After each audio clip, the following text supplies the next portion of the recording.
Que les bénédictions de la lumière de la vie soient. Je vous retrouve à nouveau sur notre chaîne, pour cette communication tant annoncée. Il s'agit de quoi? Il s'agit du miroir, l'autre côté du miroir, comment y entrer. Eh bien, enfin, nous abordons ce thème que nous avons annoncé déjà, comme je le disais. Le miroir, l'autre côté du miroir, comment y entrer.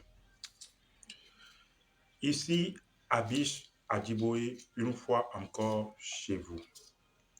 Mais d'abord, bien avant d'aller dans le vif du sujet, comme toujours, je vous demanderai de liker. Surtout, abonnez-vous si c'est votre première fois sur notre chaîne et partagez. Ainsi, vous nous soutiendrez. Le miroir, l'autre côté du miroir, comment y entrer? Eh bien, chacun de nous connaissons ce qu'on appelle le miroir. Vous connaissez le miroir, n'est-ce pas? Vous utilisez le miroir tout le temps pour regarder votre reflet, pour voir la disposition que vous présentez dans le miroir. Que ça soit un vêtement, que ça soit pour faire des soins de visage ou pour voir quelque chose sur votre apparence. De toute façon, vous utilisez le miroir. Eh bien, nous allons en parler. Parce que, autant que nous sommes, nous avons entendu des histoires sur le miroir. Vous avez regardé de ces films ou entendu de ces histoires de miroirs magiques où on dit miroir, miroir, montre-moi. Ne serait-ce qu'à partir de ces histoires mythologiques, notre conscience, et nous le savons, notre conscience a enregistré le fait que le miroir a un aspect ou recèle un mystère, a un aspect magique. Et que le miroir, et vous savez, dans toutes les cultures, dans toutes les traditions, le miroir est utilisé pour des opérations magiques. Je ne vais pas ici vous conter des histoires où le miroir est utilisé pour capter l'âme des gens. Vous savez, il y a des rituels de défunts ou sur des morts où on utilise le miroir pour capter l'âme du mort ou l'âme du désincarné ou du décédé. Mais je ne voudrais pas vous effrayer avec ces histoires. Parlons de l'autre côté du miroir, comment y entrer. Ça vous intéresse, n'est-ce pas? Je vous assure que c'est effectivement formidable. Mais le tout, c'est une question de conscience. C'est une question de connaissance. Et c'est une question d'attention.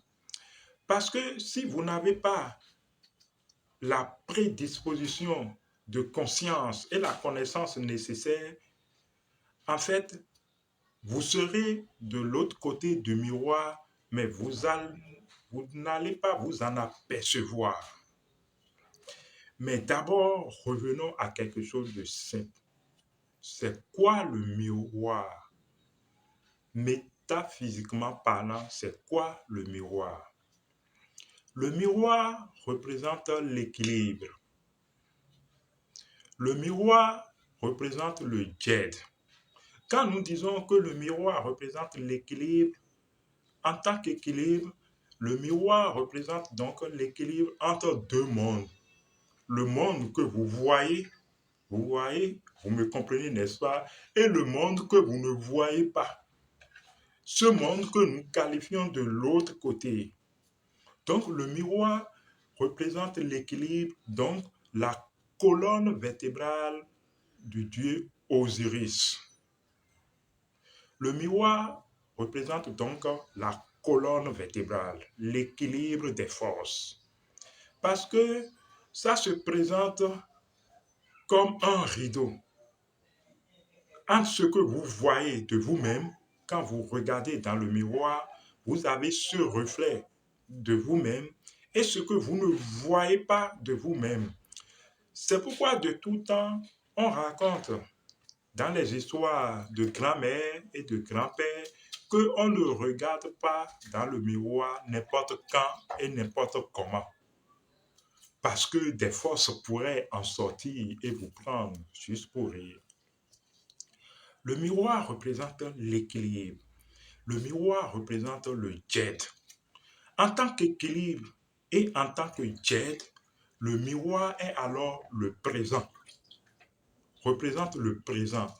En tant que présent, le miroir alors vous permet d'aller dans le passé et de voir également le futur des forces. Mais en tant qu'équilibre et présent, le miroir représente une chose. Le miroir représente le sang, je vous assure. Le miroir est votre sang, représente votre sang symboliquement. N'est-ce pas formidable? Tout de suite, là, vous voyez qu'une goutte de votre sang sort. Vous voyez votre sang, n'est-ce pas? Mais il y a ce que vous voyez du sang quand vous regardez votre sang et ce que vous ne voyez pas du sang, mais qui est dans le sang et qui se déroule dans le sang. C'est exactement la même chose pour le miroir. Quand vous regardez le miroir, vous regardez dans le miroir, vous voyez ce que vous voyez, mais également vous voyez ce que vous ne voyez pas. Je vous assure, vous voyez ce que vous ne voyez pas, seulement que vous ne savez pas que vous voyez. Nous sommes là pour attirer votre attention sur ce que vous ne voyez pas. En tant que votre sang, parce que le miroir représente votre sang, vous savez que le sang a la fonction du reflet. Le sang reflète ce que vous y mettez. Il y a une grande vérité et je l'ai déjà annoncé dans une communication précédente. Vous, tel que nous sommes, votre apparence provient du sang. Vous le savez. Ce que vous voyez de vous-même, c'est du sang. Ça veut dire que c'est ce que vous avez mis dans le sang, que le sang vous a reflété en tant qu'apparence. Autrement dit, en travaillant sur le sang, on peut changer son apparence. En travaillant sur notre sang, on peut rajeunir et vivre éternellement. Je vous assure, c'est formidable. Ça fait partie donc du mystère du miroir et ça fait partie du mystère du sang. Parce que tenez-vous tranquille, quand vous vous regardez dans le miroir et vous regardez ce reflet que le miroir vous envoie, vous avez peut-être la volonté de changer, de vous changer, de changer telle apparence de votre visage ou de changer tel aspect. Mais l'aspect que vous avez, c'est d'abord quelque chose qui origine de votre génétique. Mais où est-ce que on peut travailler pour modifier son génétique? Le sang. Donc alors, le miroir représente votre sang. Ça veut dire que actuellement, de l'autre côté du miroir, donc de l'autre côté du sang, dans votre sang, qui est l'autre côté du miroir, il se déroule des choses. Il se déroule tout un monde que vous ne voyez pas, que vous ne percevez pas. Mais n'empêche que des choses se déroulent, des choses bizarres, des interactions, des forces et des liens se créent dans votre sang. Vous comprenez? Donc, en fait, l'autre côté du miroir, c'est déjà votre sang. Mais le côté que vous ne voyez pas de votre sang, mais en fait, le côté que vous voyez, mais que vous ne savez pas que vous voyez de votre sang. Il se déroule en ce moment des choses dans votre sang. Mais alors, la question est, comment entrer dans l'autre côté du miroir? Premièrement, pour une première technique, vous pouvez faire une pratique sur votre sang. Parlez à votre sang. Pour ceux qui connaissent des pratiques du sang, je recommande cette technique de communication avec le sang. Vous pouvez donc communiquer et communier avec votre sang et demander à votre sang de vous ouvrir sa dimension cachée, sa dimension intérieure, afin que vous visitiez l'autre côté du sang. C'est une première technique et comme vous remarquez, je recommande cette technique à ceux qui ont déjà des notions de rituel du sang, à ceux qui savent déjà en fait sortir une goutte de leur sang, que ça soit du pouce ou du doigt, du petit doigt ou du doigt magique pour interagir avec leur sang. Maintenant, il y a une deuxième technique que je recommande à tout le monde. Mais c'est une technique subtile d'attention.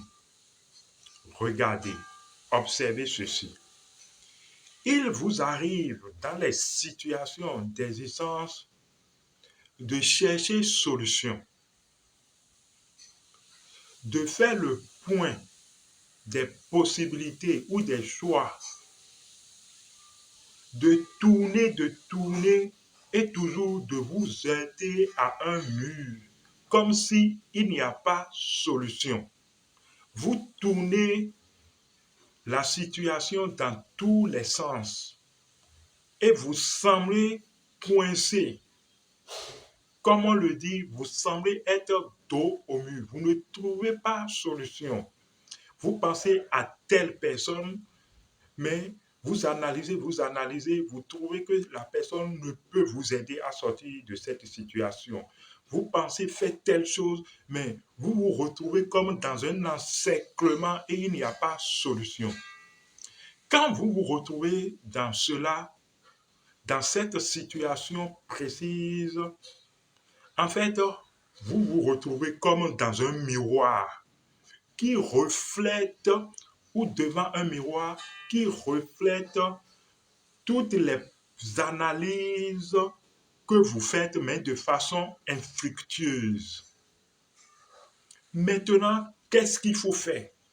Vous devez faire un pas de plus. En faisant ce pas de plus, vous rentrez dans l'autre côté du miroir. Vous vous dites, mais Abish, comment? Vous allez alors vous imaginer devant cet écran de possibilités d'analyse qui ne vous apporte pas de solution. Donc, je vais dire cet écran d'analyse, donc cet écran de miroir, et vous imaginez en conscience que derrière ce mur, donc derrière ce miroir, il y a des choses que vous ne savez pas et qui se déroulent derrière ce miroir. Des choses que vous ne voyez pas, disons la chose ainsi, qui se déroulent derrière le miroir et qui vous apportent solution. Donc, avec toutes les analyses que vous venez de faire et qui sont à votre portée et qui semblent être infructueuses, il y a des choses derrière ce miroir, derrière ce mur, que vous représentez symboliquement, que vous représentez en imagination comme un miroir. Donc, il y a des choses derrière ce miroir qui se déroulent, des choses de mystère et qui sont la solution à votre situation actuelle. Ces choses qui se déroulent derrière le miroir représentent la solution. Restez dans cet état d'âme et lâchez prise quelques minutes. Vous assure, et je vous l'assure du moins, le mystère du miroir va se produire. Les choses derrière le miroir qui comprennent ce sens, les choses dans le sang, dans votre sang, vont commencer par s'interagir, vont commencer par se bousculer et vous trouverez une solution. Ainsi faisant, répétez cette pratique pour nombreuses situations jusqu'à installer un automatisme de fonctionnement. Ainsi faisant, vous irez chaque fois de l'autre côté du miroir. Et alors, de façon véritable, vous allez vous retrouver dans un environnement inconnu où vous allez commencer par percevoir, de chez percevoir des choses. Alors que vous êtes ici, vous allez percevoir des choses et vous allez vous dire, mais comment j'y suis enfin. Vous êtes de l'autre côté du miroir. Abish, Ajiboye, vous avez compris, n'est-ce pas? À la prochaine.